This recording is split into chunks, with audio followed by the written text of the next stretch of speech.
Waalaikumsalam warahmatullahi wabarakatuh. Perkenalkan, kami dari kelompok 3 kelas praktikum B1 dari Prodi Teknologi Rekayasa Komputer Angkatan 60. Pada video kali ini kami akan mempresentasikan yaitu mengenai ujian praktikum pertama, mengenai ujian praktikum UTS pada mata kuliah. Belum mempunyai, alangkah baiknya kita memperkenalkan diri terlebih dahulu. Yaitu nama saya Diwaran, serta rekan-rekan saya. Saya Michael Christian Handoko dengan NIM akhir 117. Saya Dinda Octavian Dilani dengan NIM J0404231079. Saya Aisyah Putri Harmelia dengan NIM J0404231048. Saya Ranaldis Mamora dengan NIM J0404231158. Saya Nurholis Nafis dengan NIM J0404231120.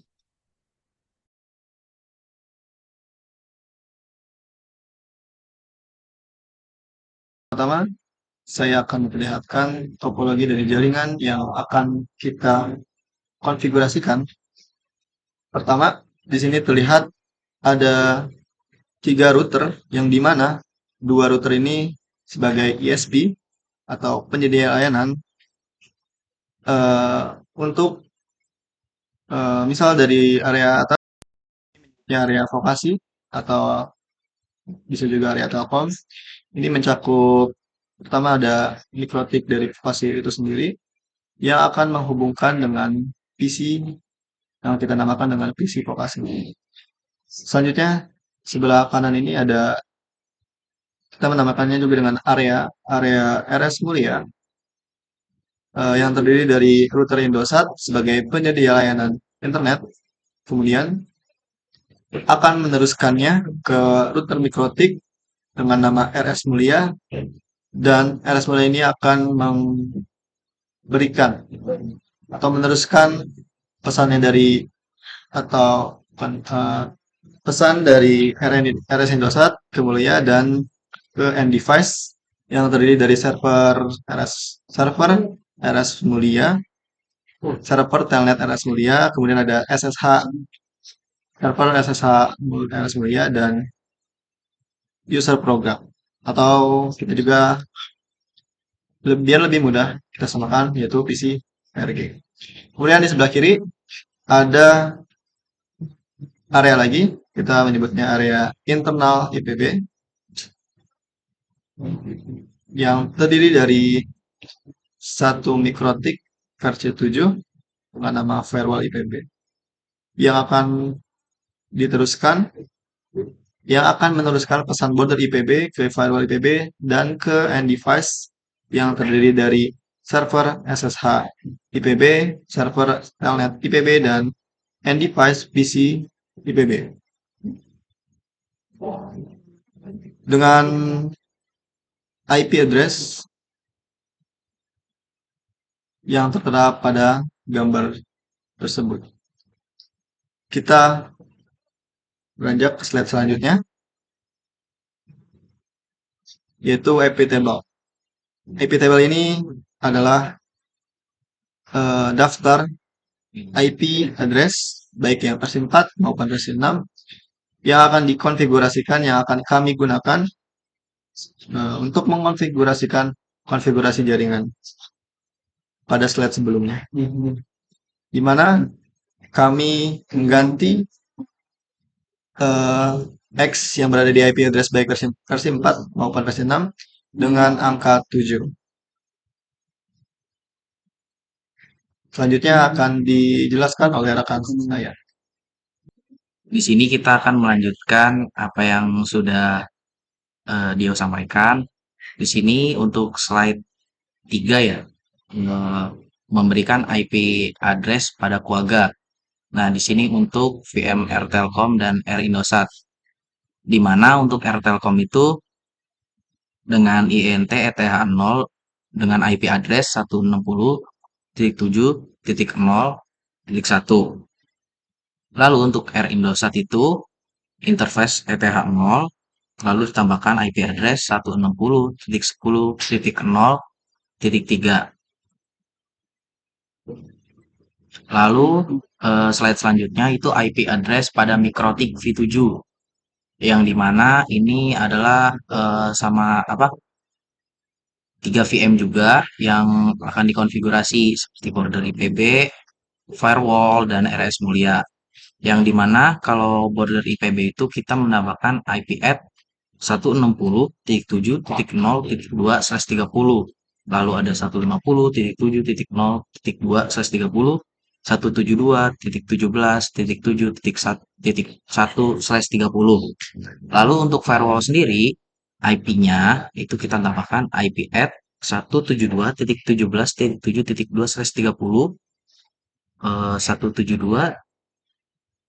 172.17.7.65/30. Lalu untuk RS Mulia sendiri itu kita memakai IPv6.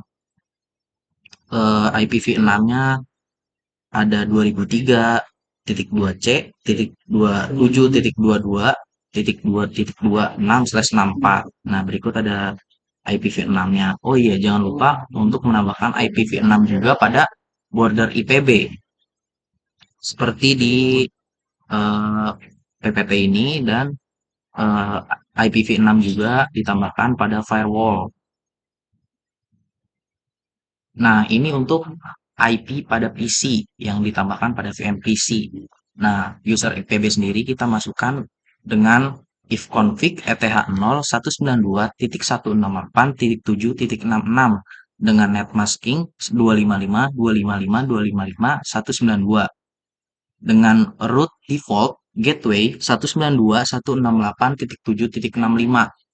Ditambahkan lagi konfigurasinya ifconfig ETH0 2001 A74.2/64 up root min a inet 6 at default gateway 2001 dengan gateway ya, dengan IP sama seperti ETH0 yang di atas. Nah, lalu untuk IPPC user vokasi kita menggunakan ifconfig ETH0 172.17.7.130 net masking-nya 255.255.255.192 dengan root default gateway 172.17.7.129.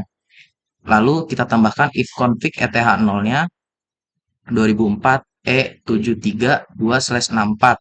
Lalu root min a inet 6 at default gateway sama seperti IPv6-nya ETH0 yang di atas. Lalu untuk slide selanjutnya kita memberikan IP pada server, ya dimana server ini ada telnet IPB, ada SSH IPB, terus lalu ada telnet Mulia dan SSH Mulia. Di telnet IPB sendiri ada ifconfig ETH0 dengan IP 172.17.7.67 dengan net masking 255.255.255.192 dengan root at default gateway-nya 172.17.7.65. Lalu jangan lupa untuk menambahkan IPv6-nya, di mana IPv6-nya 2004 E72.72.67/64.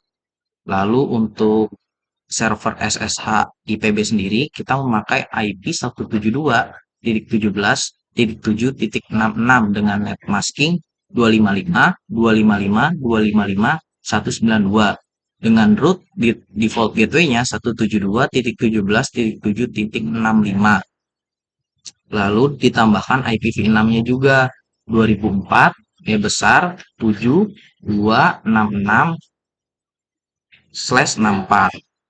Untuk telnet Mulia sendiri kita memakai IP 172.17.7.67 dengan net masking 255.255.255.192 dengan root default gateway-nya 172.17.7.65.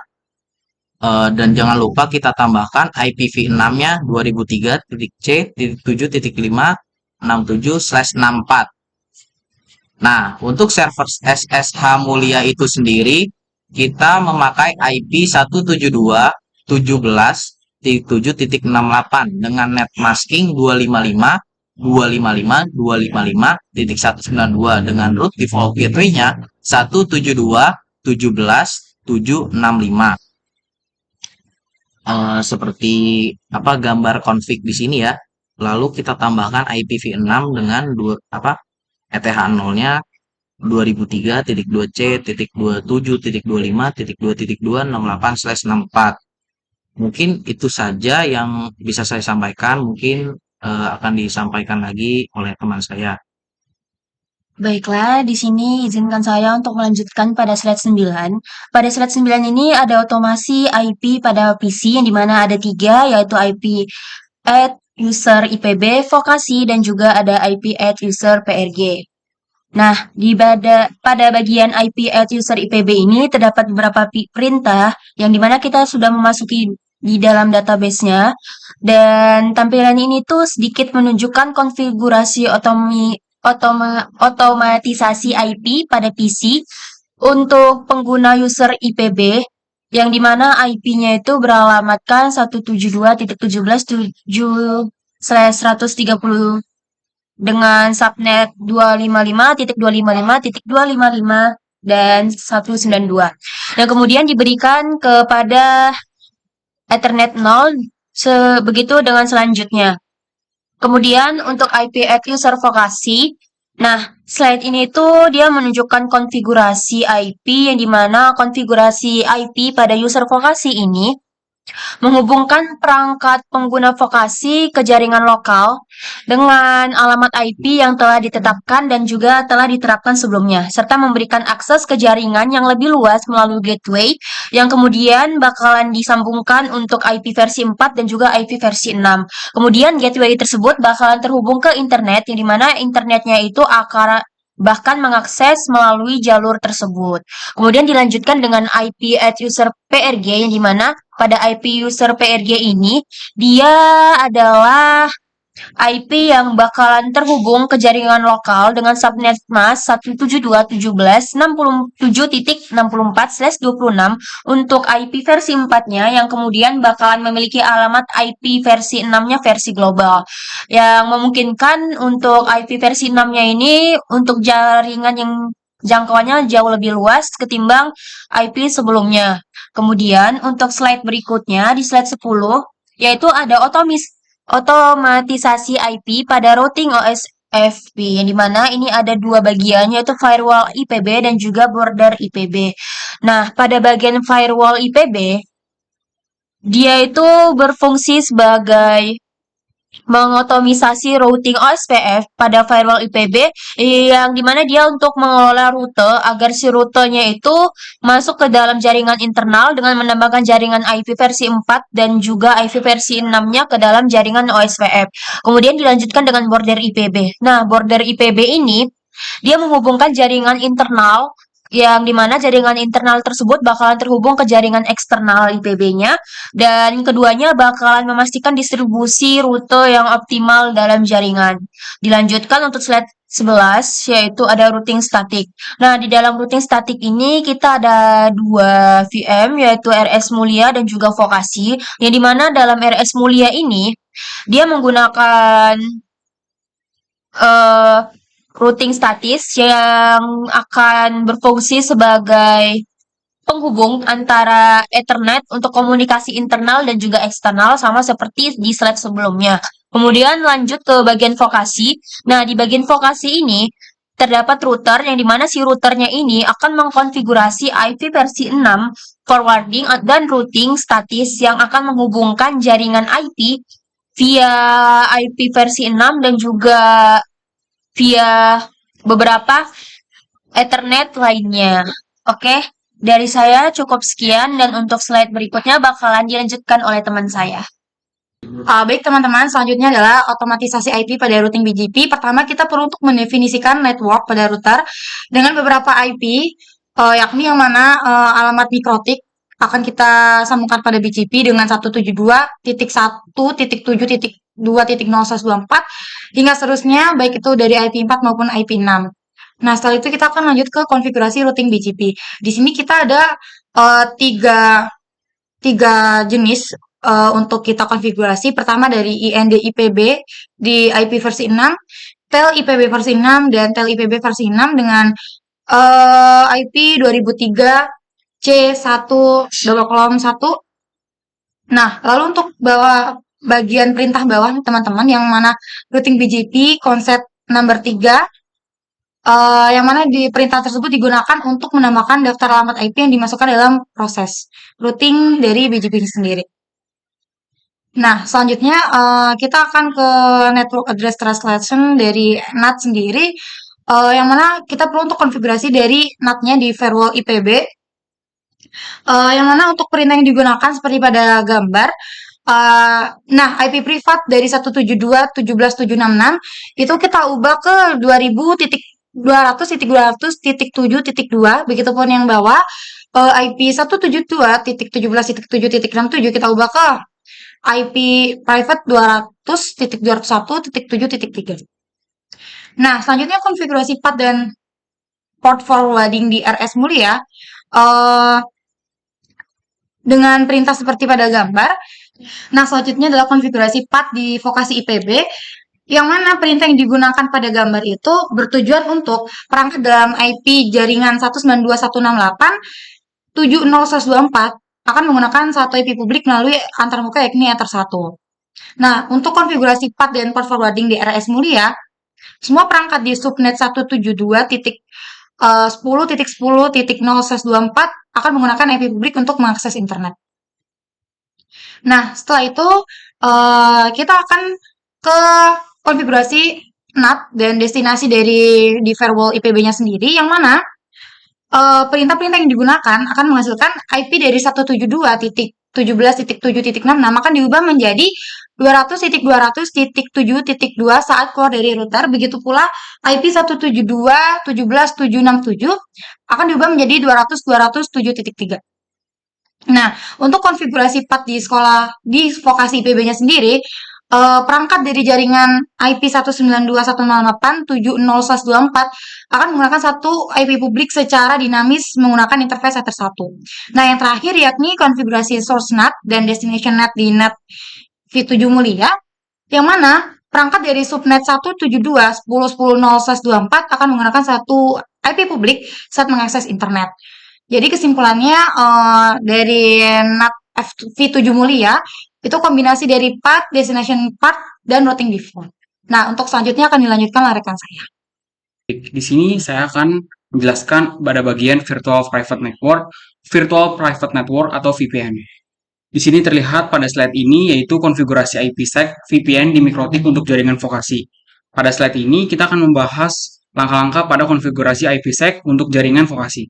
Konfigurasi pada tampilan sebagian di sebelah kiri ini menampilkan untuk membuat proposal keamanan dengan menggunakan enkripsi AES-256 untuk memastikan data itu tetap terlindungi selama proses transmisi. Yang selanjutnya kita akan menambahkan peer VPN-nya ini untuk melakukan alamat tujuan yang terhubung dengan jaringan kita. Dan setelah itu, kita akan membuat kebijakan data atau polisi untuk menentukan lalu lintas mana yang akan dienkripsi dan melewati pada virtual private network tersebut. Selanjutnya, selain konfigurasi, kita juga perlu melakukan monitoring untuk koneksi VPN dengan perintah monitoring di MikroTik. Di sini kita bisa melihat bahwa status koneksi tersebut dapat memastikan apakah VPN itu akan tetap berjalan dengan baik, serta mendeteksi adanya kendala seperti koneksi yang putus ataupun enkripsi yang tidak sesuai. Yang pastinya untuk monitoring ini sangat penting agar kita segera mengambil tindakan jika terjadi gangguan pada koneksi VPN tersebut. Selanjutnya, yaitu untuk konfigurasi IPsec VPN MikroTik untuk koneksi PB.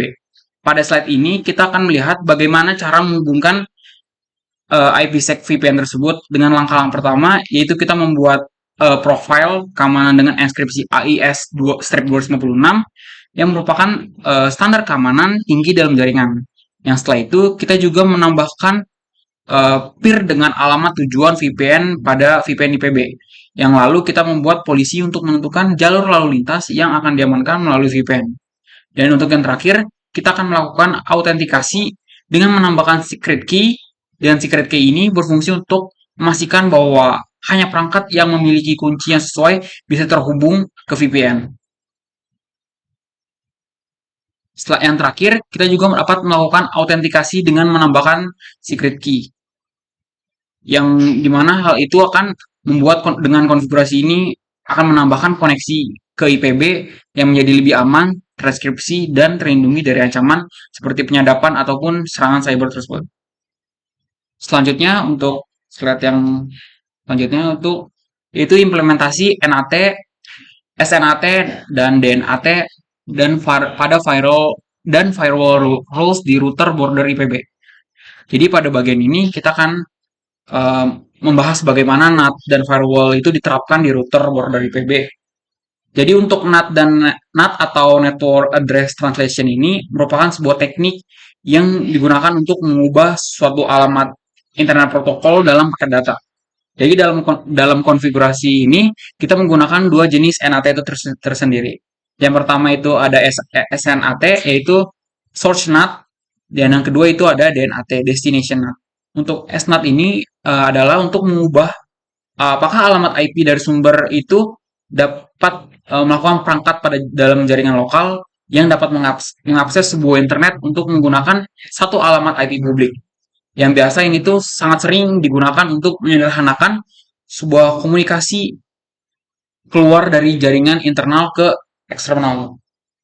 Selanjutnya untuk DNAT-nya itu digunakan untuk mengarahkan lalu lintas, yang dimana itu akan masuk ke dalam sebuah server tertentu dalam jaringan internal, yang misalnya ketika kita masuk pada permintaan dari luar untuk mengakses web internal, jadi fungsi si DNAT ini untuk memastikan bahwa apakah permintaan tersebut dapat diarahkan ke server yang benar.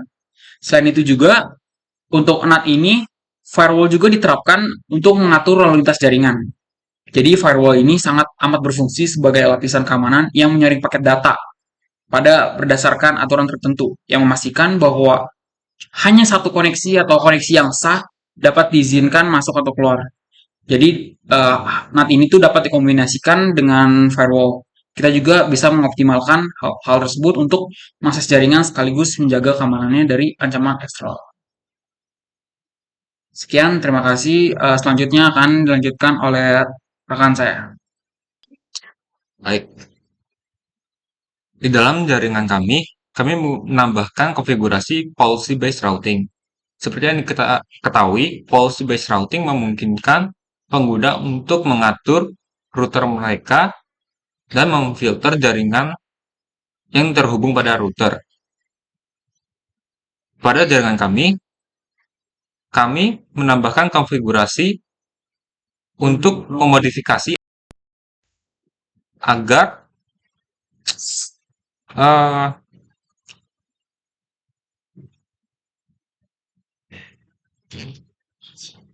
untuk membuat jalur ASPath ini lebih panjang supaya konfigurasi ASPath di masing-masing router R Telkom dan R Indosat lebih diutamakan daripada terhubung dengan router border IPB.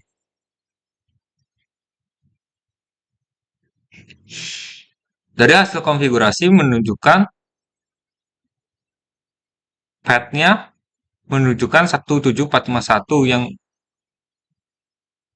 berarti bahwa pada konfigurasi R Telkom ini lebih memilih untuk terhubung dengan R Indosat daripada dengan border IPB, sehingga border IPB ini menjadi sebuah router non-transit. Begitu juga konfigurasi pada R Indosat. Langsung saja, terakhir kita akan melakukan pengujian komunikasi dari topologi jaringan yang telah kita konfigurasikan. Pertama, kita akan mencoba uji konfigurasi, yaitu di area RS Mulia ini. Oke, langsung saja kita akan ke user PRG. Terus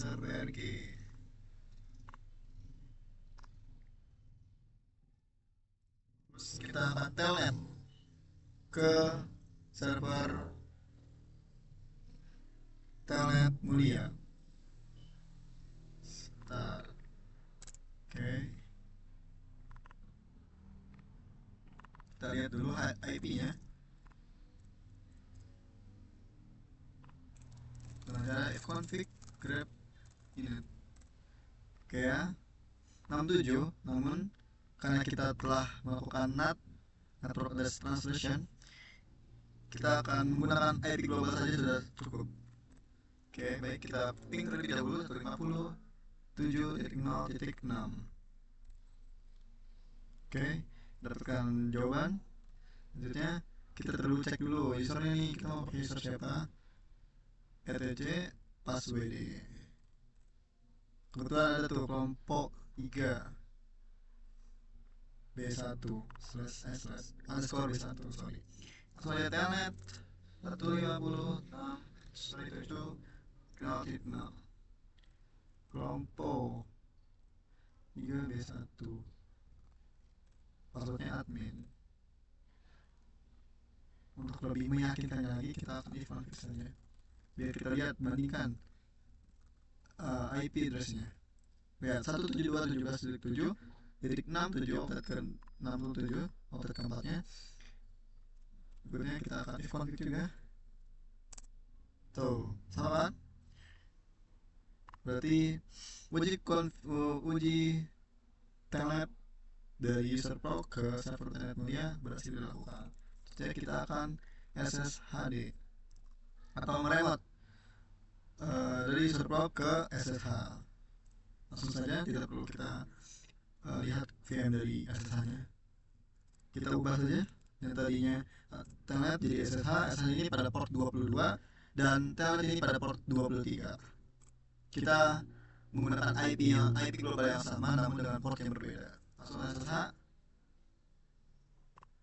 Sepertinya belum dihidupkan, sebentar. SSH.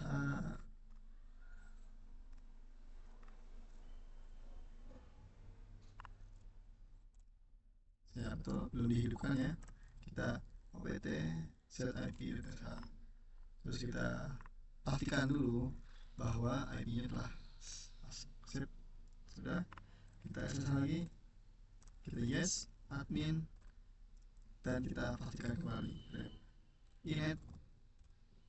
Dapat terlihat IP dari user proc ini sama dengan server SSH mulia, artinya kita berhasil melakukan remote access dari user proc ke server SSH mulia. Selanjutnya kita akan komunikasi ping IP global untuk memastikan atau untuk membuktikan bahwa antar BGP ini telah tersambung dengan cara ping ke IP globalnya PC vokasi dengan IP-nya 150.160.7.0.10. Mendapatkan jawaban. Selanjutnya kita akan trace route. Benar gak sih dia lewat, biar kita mengetahui dia itu lewat jalur mana saja. Ya, ini alurnya kita bisa lihat dari 172.17.7.65 punyanya RS mulia di Ether 2, terus di menuju 150.7.0.5 dia kemudian ke R Indosat di Ether 3, di Ether 2. Selanjutnya dia menuju 160.7.0.5, dia berada di Ether 2 Telkom. Terus ke vokasi 160.7.0.10. Untuk membuktikannya, kita akan lihat di vokasi IPB. Kita IP address print. Sama kan? Addressnya 160.7.0.10/3.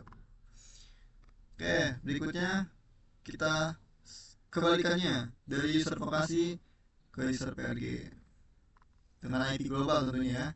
Coba kita tes dulu deh pakai IP private. Seharusnya tidak boleh atau tidak dapat terhubung karena kita telah melakukan NAT, Network Address Translation. 766. Tidak bisa ya. Tapi jika kita menggunakan IP globalnya 150.7.0.6, maka kita bisa. Untuk meyakinkannya, kita akan trace route untuk melihat juga jalur kemana sih yang digunakan oleh user vokasi ini untuk menuju ke PC PRG ya. Dari 162, 168, 7.5 itu dia IP-nya, address ether 2-nya vokasi IPB, terus nyampe ke sini 160.7.09 ke Telkom di ETH 0, terus ke sini di ETH 2, terus ke 160.7.0.6 di Indosat ETH 0, kemudian 150.7.0.6 di RS Mulia Ether 1. Gak percaya, kita cek dulu ya di RS Mulia. Kita lihat IP address print 150.7.0.6. Berarti pengujian telnet dan juga SSH di area RS Mulia berhasil dikonfigurasi, dan ping IP global dari user box ke PC vokasi juga berhasil, sekaligus dengan NAT-nya, karena kita telah menghalangi IP private agar tidak bisa ngeping dari user box ke vokasi maupun sebaliknya dari vokasi ke user box. Sekarang kita tes antar router Indosat, router border IPB, dan juga router Telkom. Telkom.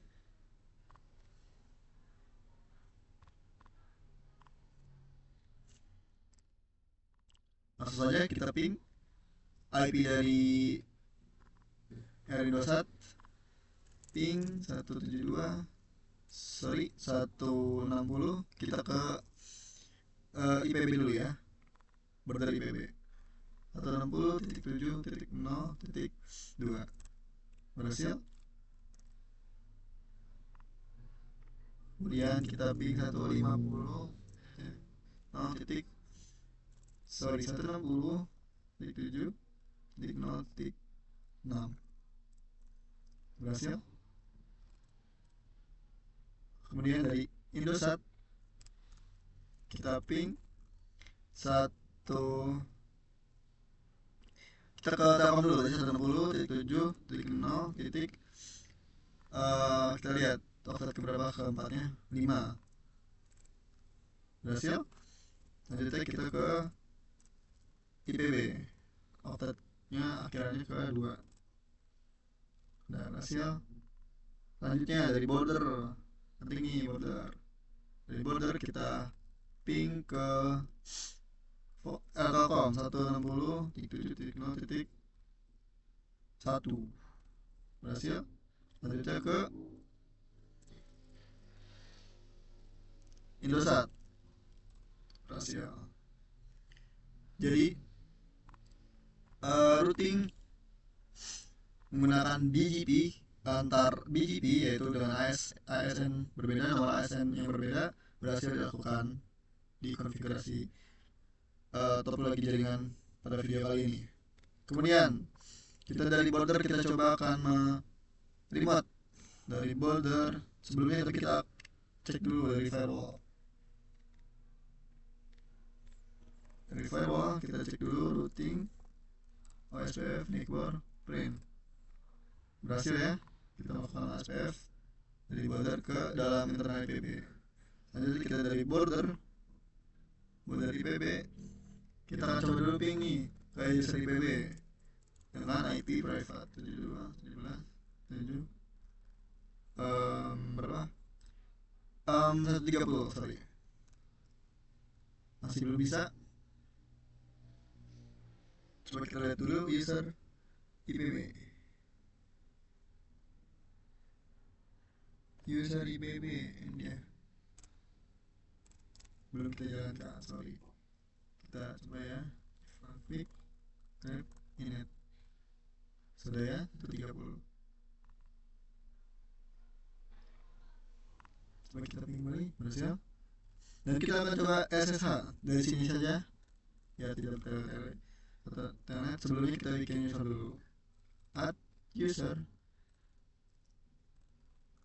chrome O3 B1 tadi kan kelompok ya, kita biar bedakan kelompok 3 admin. Selanjutnya kita coba telnet 172.17.7.130 masuk kelompok 3B1 admin, config grep init. Lihat IP-nya sama. Selanjutnya kita akan SSH juga dari device yang sama, tinggal kita ganti saja layanannya. SSH yes admin. Sorry, belum kita bikin passwordnya. Password admin. Lanjut kita ulangkan, yes admin, config grep init. Berhasil sama. Berarti OSPF dari border IPB ke internal IPB berhasil dilakukan. Dengan begitu